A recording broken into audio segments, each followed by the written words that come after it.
The ranch was no longer just a lonely patch of land fenced by dust and silence.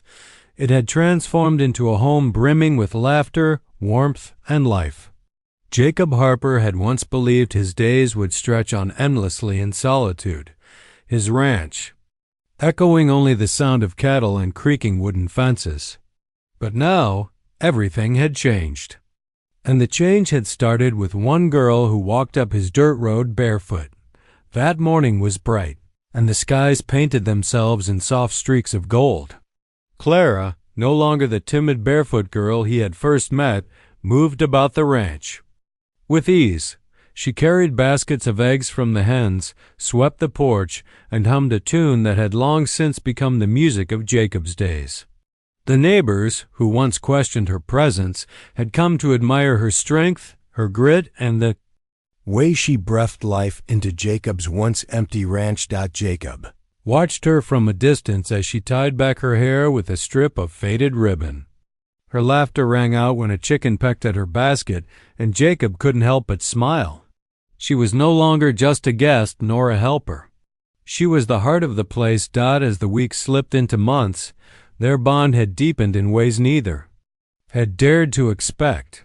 Jacob, with all his years of solitude, had slowly opened his heart. He'd found himself talking late into the nights with Clara, about everything from the stars above to the quiet pains of their past. She told him about the hunger she'd endured, the nights of cold without a roof, the ache of being unwanted. He told her about the loneliness, the silence, and the way he had buried his heart in work just to keep from feeling. It was during one of those nights, sitting side by side on the porch while fireflies flickered in the dark, that Jacob had whispered the words he never thought he'd say, "Clara, stay forever." She had looked at him, her eyes shimmering with tears, and nodded. From then on, there was no question. She was his partner, his home, his reason. The ranch thrived, not because of the cattle or the land, but because of the love that had taken root there. Together, Jacob and Clara built something more lasting than fences and barns.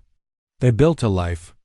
Clara planted a small garden, filling the once barren yard with green vines, blooming flowers, and the smell of fresh herbs. Jacob repaired the barn roof, laughing when Clara teased him for being slow. She painted old furniture in bright colors, turning the house into something alive and welcoming. Neighbors, who once passed by without a word, now stopped to share supper or ask for Clara's advice on canning or sewing. Children from nearby farms loved visiting, chasing the barn cats and listening to Clara's stories. Jacob, who had always kept the world at arm's length, found himself opening his gates, not just to others, but to life itself. And then one evening, as the sun dipped low and the horizon blazed with orange fire, Jacob asked the question that had lingered in his heart. He had no ring, no fancy words, just the truth. "Clara, will you marry me?" Tears welled in her eyes as she nodded. "I thought you'd never ask," she whispered. The wedding was simple, held beneath the wide sky with only a handful of friends and neighbors. Clara wore a dress sewn by a kind neighbor woman, and though she had no shoes still, Jacob thought she looked like the finest bride the world had ever seen. They exchanged vows with the wind as witness and the earth beneath them as their blessing. From that day forward, Clara wasn't just the girl who had arrived at Jacob's ranch barefoot. She was his wife, his partner, his forever. Years passed, and the ranch flourished under their care. The fields grew rich with crops, the barns rang with the sounds of healthy cattle, and the home itself glowed with warmth. Jacob never again felt the crushing loneliness that once weighed down his heart, for every evening Clara's laughter filled the air, and every morning began with her hand in his. In time, children's voices joined the chorus of the ranch. Little feet pattered across the porch, and Clara, once the girl who had come with nothing, now held everything: love, a family, and a place she could truly call home. Jacob often thought back to the day he had posted for a farmhand. He had expected some strong young man to show up with rough hands and a mind for labor. Instead, fate had sent him Clara, a girl with no shoes, no home, and no reason to trust the world. Yet she had stayed, not just to work, not just to help, but to belong got and belong she did. Forever. So, when folks in town whispered the story of Jacob Harper and the barefoot girl who came up his road, it always ended the same way, he asked. For a farmhand, but God sent him a family.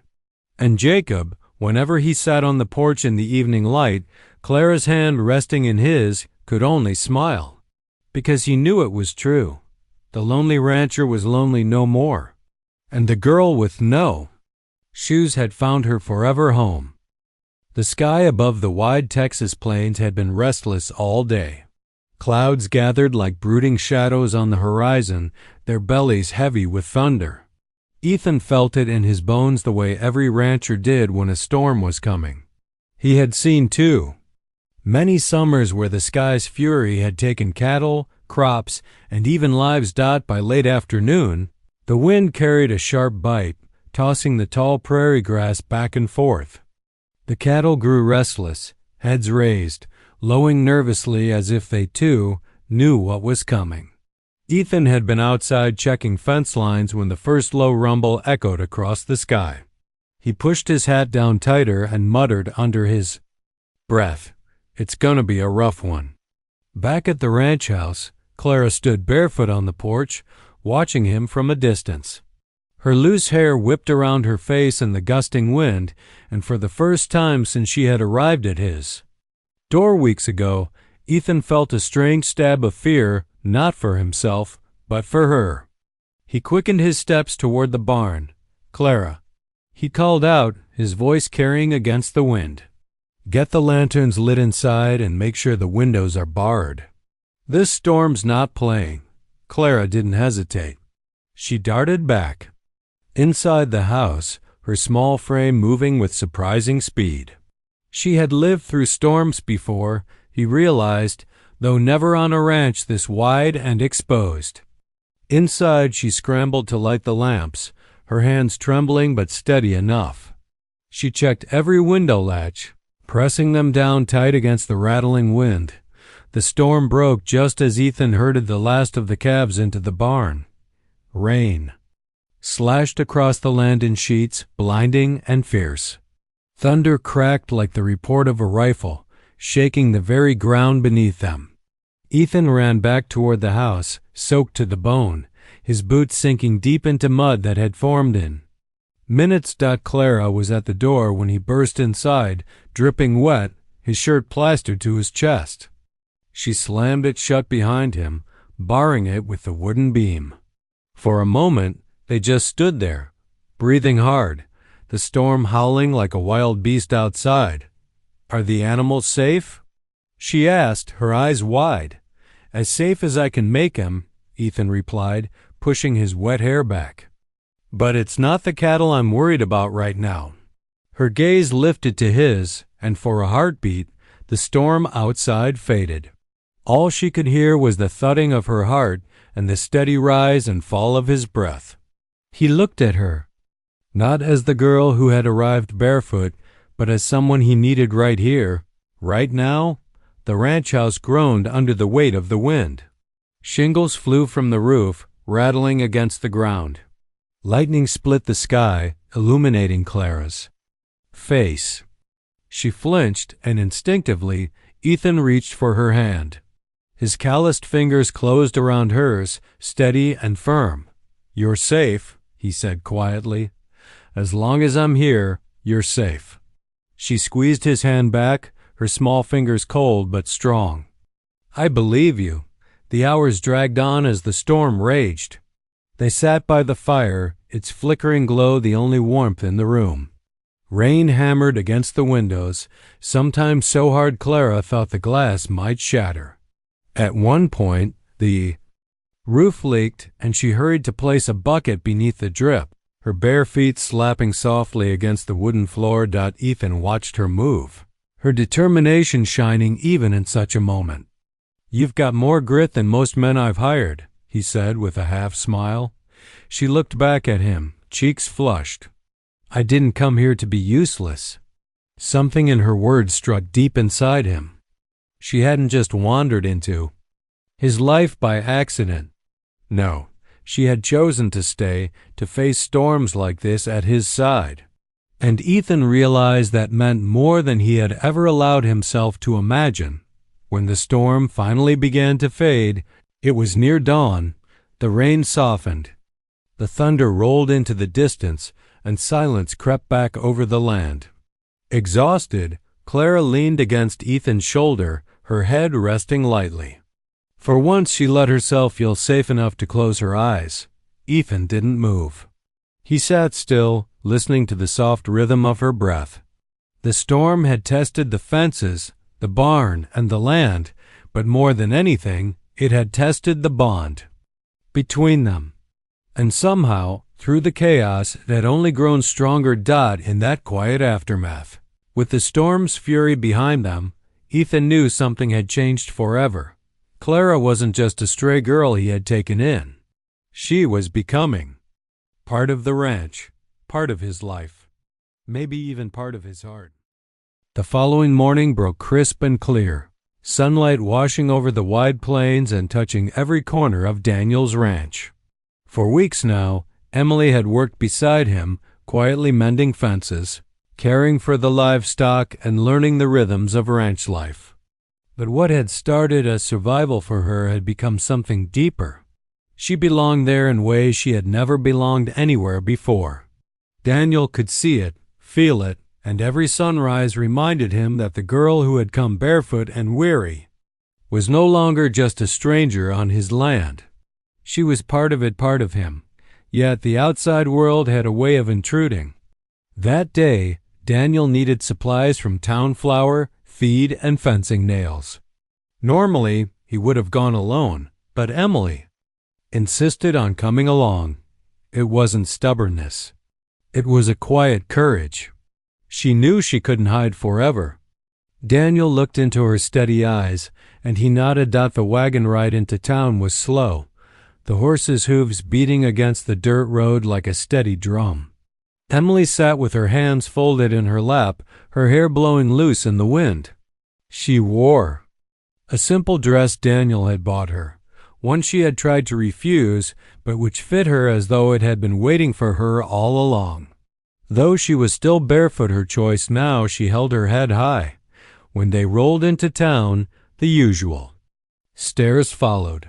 Men leaned against posts, women peered out from mercantile windows, and whispers began to ripple. The barefoot girl was no longer a secret. The rancher who kept to himself had brought her. Daniel's hand tightened slightly on the reins, and Emily felt it. She glanced up at him, her lips curving in the smallest smile, and that was enough to steady him. Inside the general store, the merchant raised a brow but said nothing. He knew Daniel, knew the kind of man he was, but others weren't so silent. Two townsfolk stood near the counter, muttering loud enough for Emily to hear. "Picked her up like a stray, I reckon. Can't be good someone who don't even own shoes." Emily felt her face flush, but before she could shrink back, Daniel stepped forward. His voice was calm, low, and firm. "She's not a stray. She works harder than most men I've hired, and she's got more grit than half this town put together." Silence followed. The merchant cleared his throat awkwardly, rang up the items, and handed Daniel the sack of supplies. Emily stayed close, her heart pounding, not from shame this time, but from something close to pride. Outside, she asked softly, "Why did you do that?" Daniel looked down at her. "Because it's true. You've earned more than whispers, Emily. You've earned a name here." The ride back was quiet, but not heavy. Something had shifted. For the first time, Emily felt seen not as a ragged girl with no shoes, but as someone worth defending, someone worth belonging. Back at the ranch, she poured herself into her chores, with more energy than ever before. The cattle seemed calmer under her touch. The chickens clucked happily when she scattered feed, and the horses nickered at her approach. Daniel watched from a distance, his heart heavy with something he couldn't yet name. He had thought he needed a farmhand. What he really needed was her. That evening, as the sun slipped low and painted the sky in fire, Daniel brought 2 mugs of coffee to the porch. Emily sat with him, her legs curled beneath her, her toes brushing the wood. "You know," Daniel said slowly, "when I posted that notice, I expected some fella looking for wages. Never thought it'd be you." Emily looked down, smiling faintly. "If you'd known who was coming, would you still have opened the door?" Daniel studied her for a long moment, the light catching in his eyes. Then he nodded once. Yes, every time. The silence that followed wasn't empty. It was full of trust, of belonging, of something that felt very much like the start of forever. Asterisk. The nights on the McAllister Ranch carried a silence different from the day. When the sun sank behind the rolling hills and the land turned blue in shadow, the noise of cattle and the hum of cicadas gave way to something softer. It was a silence that pressed against the walls of the ranch house, a silence that Jacob McAllister had lived with for years. But since Clara's arrival, that silence wasn't quite the same. She had a way of filling the rooms without even speaking her light. Footsteps, the soft scrape of a chair as she worked her sewing, or the gentle tune she sometimes hummed without realizing. Jacob wasn't used to it, and yet he found himself listening for it when it was gone. On one particular evening, a storm had passed over the plains, leaving the air damp and cool. The fire in the hearth crackled steadily, casting its orange glow across the wooden walls. Jacob sat in his chair, boots stretched toward the flames, the weariness of the day pulling at his shoulders. Clara sat opposite him, mending one of his old work shirts.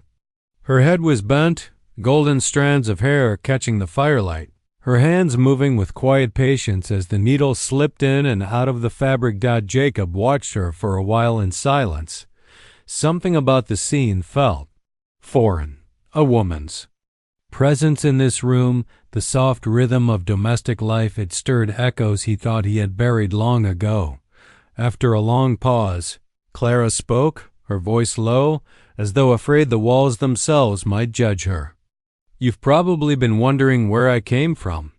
Jacob didn't answer right away. He shifted in his chair, eyes narrowing. "It's crossed my mind." Clara gave a faint, humorless smile. "Figured as much. Not every day a stranger shows up barefoot at your door, asking for work." Her words carried a weight that made Jacob set aside the thought of pressing her too hard. Instead, he waited, letting her continue in her own time. "I was born in Kansas," she began, her tone slow, careful. "Small farm.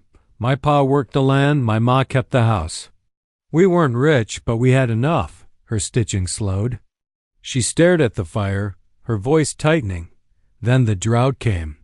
Year after year, the fields gave less. Pa got desperate, took loans he couldn't pay back. And when the bank men came, they took everything, our rando, even the roof over our heads. She paused, her hands trembling slightly on the fabric. Pa left soon after, said he'd find work out west and send for us. He never came back. Jacob felt a knot in his chest. He knew that kind of abandonment. The hollow left behind when someone you depended on walked away. Clara swallowed hard before continuing. "Ma tried to keep us together, but sickness took her that winter. I buried her myself behind the farmhouse. After that, there wasn't much left for me." The fire popped, sending sparks up the chimney.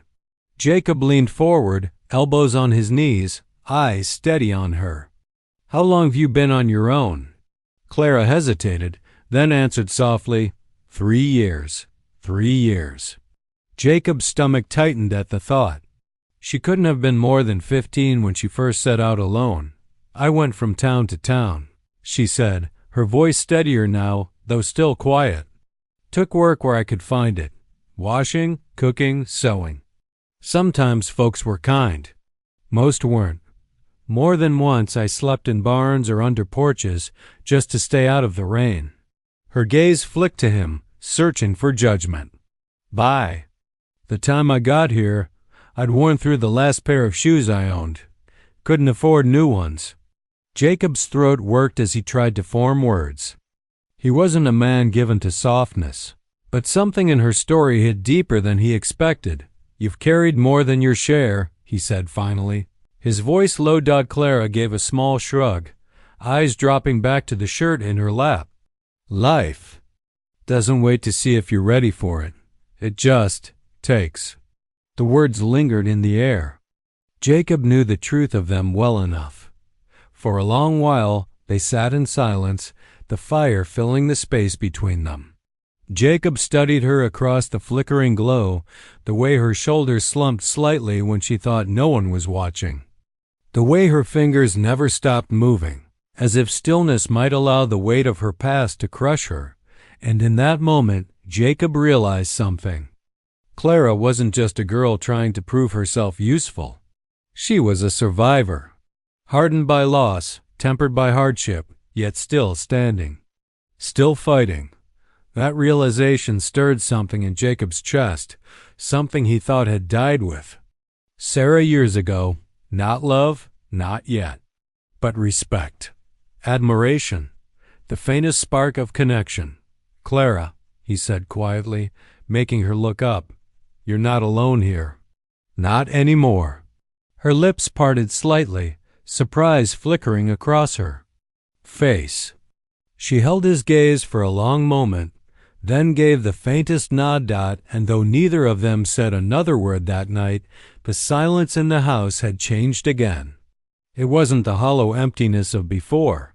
It was something warmer, something shared. Jacob McAllister didn't know it yet, but the girl who had arrived with no shoes and no family had just become the first person to make his ranch feel like a home again.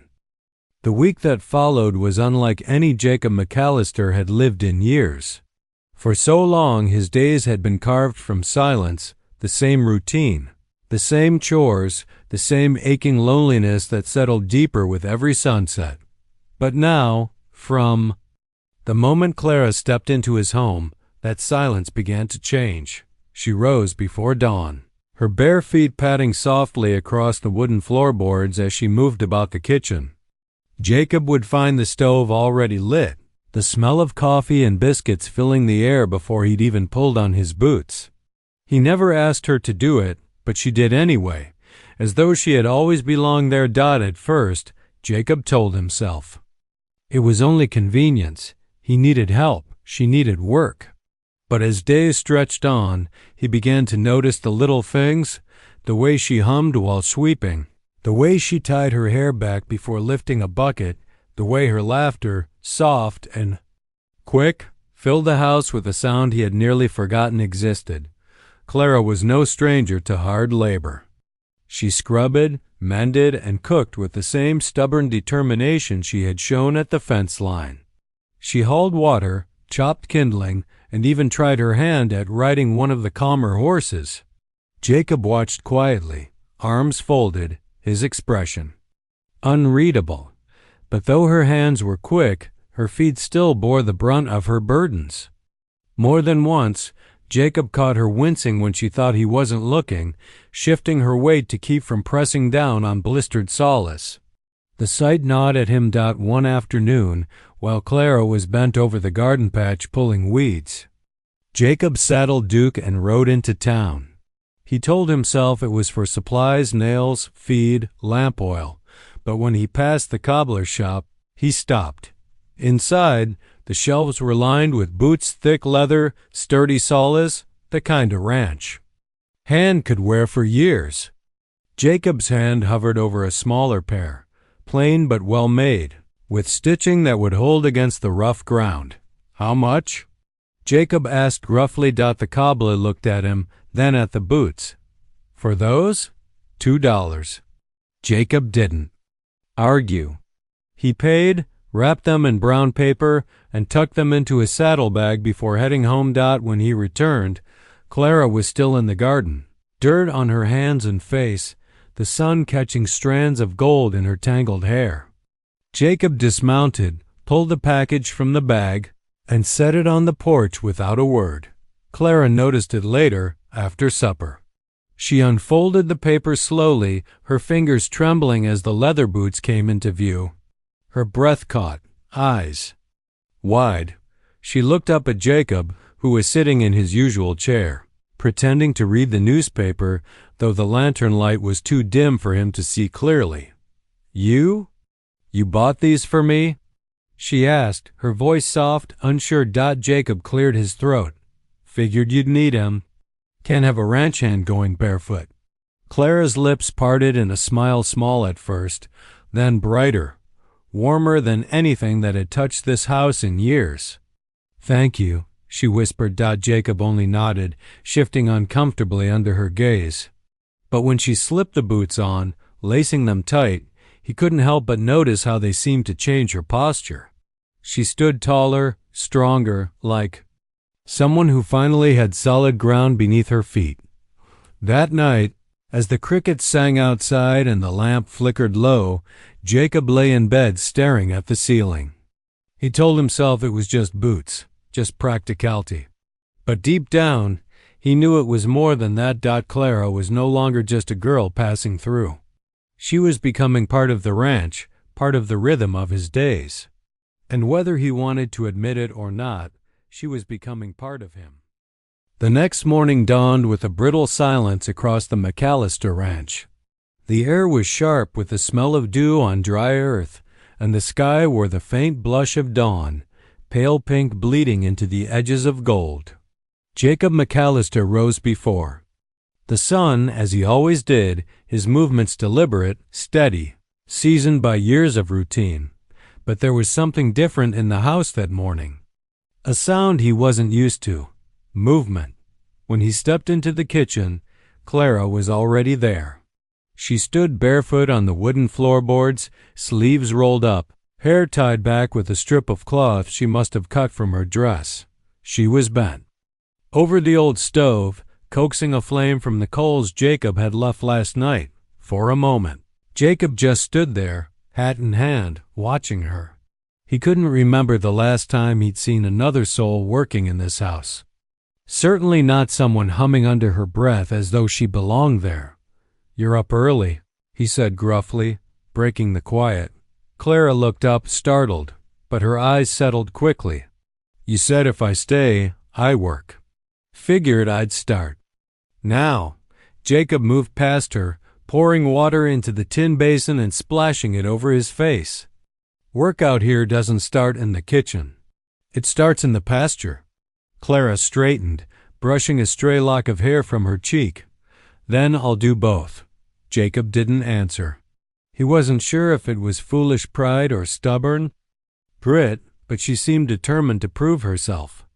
Part of him wanted to laugh at the thought, this girl, no shoes, hands too small to grip a fence post, but another part of him couldn't ignore the steel in her voice. When the sun was fully up, Jacob saddled Duke and handed Clara a worn pair of gloves. "You'll come with me," he said. She slipped them on, the leather too big for her narrow hands, but she didn't complain. She followed him across the fields, her feet light on the dusty ground, wincing now and then when the earth cut at her bare soles.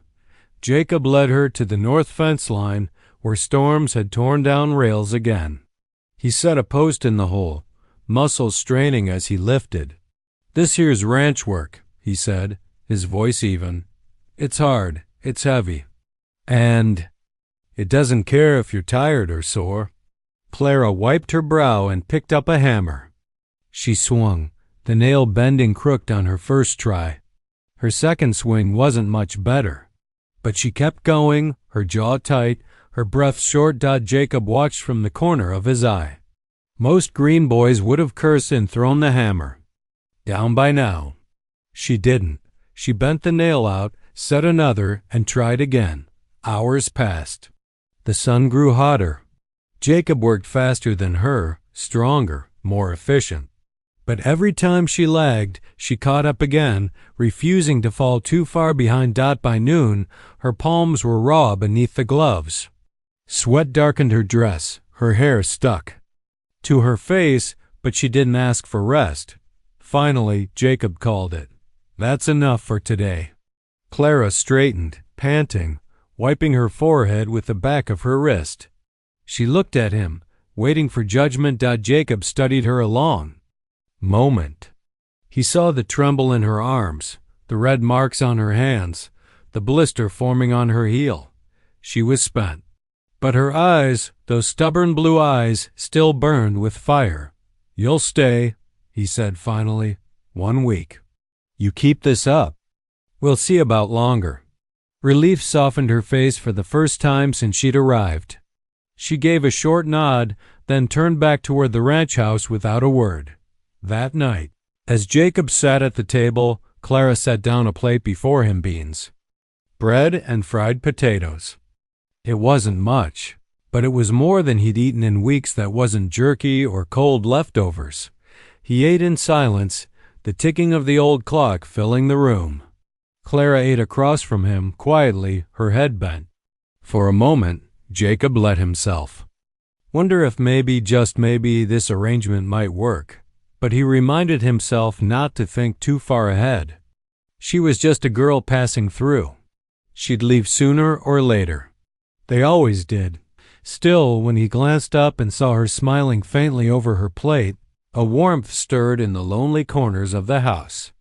A warmth Jacob hadn't felt in a long time. And though he didn't say it out loud, a thought settled heavy in his chest. Maybe fate knew better than he did when it sent Clara to his door.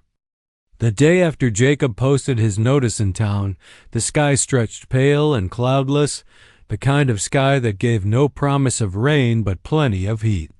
The air was dry, the dust clinging to the boots of any man who dared step outside. Jacob had risen early, his usual routine carrying him through the quiet hours before dawn.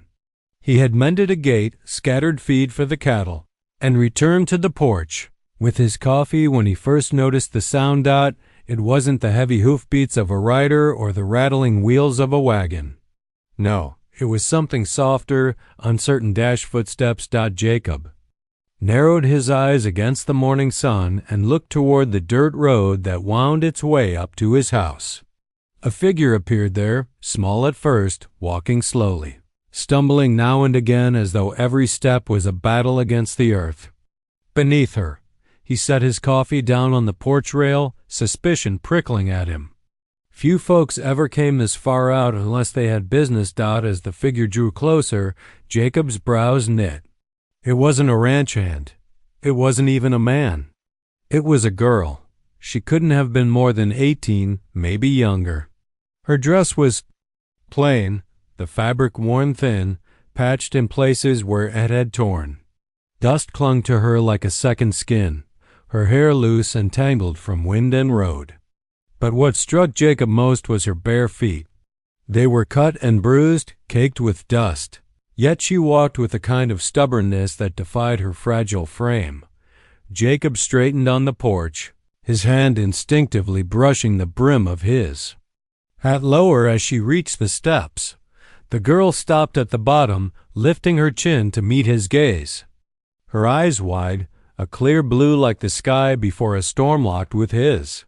She looked tired, but not defeated. "You the one posted in town?" she asked, her voice hoarse but steady. Jacob frowned, crossing his arms. "Posted what?" "The notice," she swallowed, her throat dry. "Farmhand wanted." For a moment, Jacob just stared. This slip of a girl thought she was answering his call for a ranch hand? His mind stumbled over the image he had imagined: some broad-shouldered drifter, maybe a man down on his luck, with muscles enough to mend fences and drive cattle. "Not this. You're here for that?" Jacob asked slowly, disbelief rough in his voice. "Yes, sir." Her chin lifted another notch, though the tremble in her body betrayed her exhaustion. "I can work. Harder than most." Jacob's eyes flicked to her feet again. Don't even own shoes, he muttered. Have to. Himself. The girl's lips pressed tight. Shoes don't make a worker. Hands do. And mine aren't afraid of work. She held them out, small but scarred, palms rough with calluses that didn't belong to a pampered child. Something in her voice, a mixture of defiance and desperation, caught Jacob off guard. Still, he shook his head. This is a cattle ranch. Miss, fences need mending, herds need driving. That's not work for. He stopped, unwilling to finish the sentence, but she heard it anyway. For a girl? She asked, the edge in her tone cutting through the dry air. Jacob's jaw tightened. For someone who'll break under it. Silence hung between them. The wind stirred, lifting a strand of her dusty hair across her cheek. She didn't look away, didn't back down, though he expected her to. Finally, she said quietly, "Don't have anywhere else to go. You need help. I need work." Seemed simple to me. Jacob's instinct was to send her on her way. He didn't have time for charity, nor for babysitting a barefoot girl who would last 2 days at best before collapsing. But something in her eyes, those blue eyes that carried both fire and sorrow, held him. He rubbed a hand across his jaw, feeling the rough stubble. "What's your name?" "Clara," she answered. "Clara what?" She hesitated, a shadow flickering across her face. "Just Clara." Jacob studied her, suspicion gnawing at him. Folks without last names usually had something to hide. But she looked more hungry than dangerous, more tired than deceitful. "Where'd you come from?" He asked. She shifted, her weight favoring one sore foot over the other. "Here and there." "Walked most of the way. Saw your notice in town. Figured I'd try." Jacob let out a slow breath. Every part of him wanted to say no. Yet his ranch was hanging by threads, and here she stood, offering help, even if she didn't look like much help at all. "Tell you what," he said finally, "you stay 1 week. Do the chores I give you. If you can keep up, you'll earn your place. If not, you'll move on." Clara nodded without hesitation, as if she'd been waiting her whole life for someone to give her a chance. Jacob stepped aside, opening the door. "Come on in. You'll need food first." As she climbed the steps, her bare feet silent on the wood, Jacob felt a strange unease settle over him. He had asked for a farmhand. Instead, fate had delivered a barefoot girl with no past, no shoes, and eyes that refused to bend. And though he didn't know it yet, that single decision to let her cross his threshold was the beginning of everything. The Texas sun had a way of burning down without mercy, turning the dust into a haze that shimmered across the plains like a mirage. Out there, far from town, miles beyond the main trail, stood a ranch that had once been the pride of the McAllister family. Its fences ran for acres. Its barns had once been filled with the sound of cattle lowing, horses stamping, and men's voices calling to one another as they worked. But now, in the summer of 1879, it felt more like a graveyard of memories than a thriving ranch. Jacob McAllister, the man who owned it, stood on the front porch, hat in hand, looking across the land he had spent his entire life building. His face was cut deep with the lines of age, not because he was so very old, 45 at most, but because life had demanded more from him than most men could give. His eyes were gray, steady, and quiet, much like the man himself. He had been alone for years now. His wife, Sarah, had passed away in childbirth, taking with her the baby they both had prayed for. That loss had carved something hollow into Jacob's chest. He had thrown himself into work after that, as though the clanging of hammers, the creak of saddles, and the endless rhythm of ranch life could drown out the silence of an empty house. But time wore men down as surely as storms wore down mountains. Jacob's hired hands drifted away one by one when the money thinned, until there was no one left but him. He had done everything alone since then, driving cattle, repairing fences, hauling hay, cooking his own meals. Every night he sat at his table with only the ticking of a clock and the groan of the wind for company. It was a lonely life, but Jacob told himself he preferred it. Better the silence than false company. Better to keep his heart shuttered than to risk it breaking again. Yet even the strongest men had limits. That morning Jacob had risen before dawn, as he always did, and saddled his horse, Duke, for the day's work. The eastern horizon had been pink and gold, the kind of sunrise that might make another man stop to admire it. But Jacob only glanced at it once before setting off. His fence on the north pasture had split again during the last storm, and his cattle were pushing through the weak spot. He had to fix it before they wandered too far. By the time he reached the spot, sweat was already dripping down his back. He set to work with hammer and nails, his broad shoulders straining as he dragged posts into place. His hands were calloused, his back strong, but even as he worked, a dull ache settled in his bones. Age had begun to creep up on him, a reminder that he wasn't the man of 30 who once could mend miles of fence in a day without stopping. By noon, Jacob leaned against the fence, breathless, his shirt clinging to him. He wiped the sweat from his brow and muttered under his breath, "Can't keep this up forever, McAllister." The land around him stretched out in silence, answering him with nothing but the cry of a hawk overhead. And for the first time in a long while, Jacob admitted to himself that he couldn't keep doing it alone. The ranch needed more than one man's hands. He mounted Duke again and rode back to the ranch house, the decision forming heavy in his mind. He had always been too proud to ask for help, too stubborn to admit he couldn't do it all. But pride didn't mend fences, and stubbornness didn't keep cattle fed. If he didn't do something, the ranch would fall apart piece by piece until there was nothing left but dust. When he reached the house, he tied Duke by the corral and walked inside. The house smelled faintly of dust and wood smoke. He sat at the old oak table, the same one he had built with his father years ago, and pulled out a scrap of paper. The pen felt heavy in his hand as he dipped it into the ink bottle and began to write. Farmhand wanted. Room and board included. Inquire at the McAllister Ranch. He stared at the words for a long moment. It felt strange, seeing them written out like admitting defeat, but he knew better. It wasn't defeat. It was survival. Folding the paper, he tucked it into his pocket.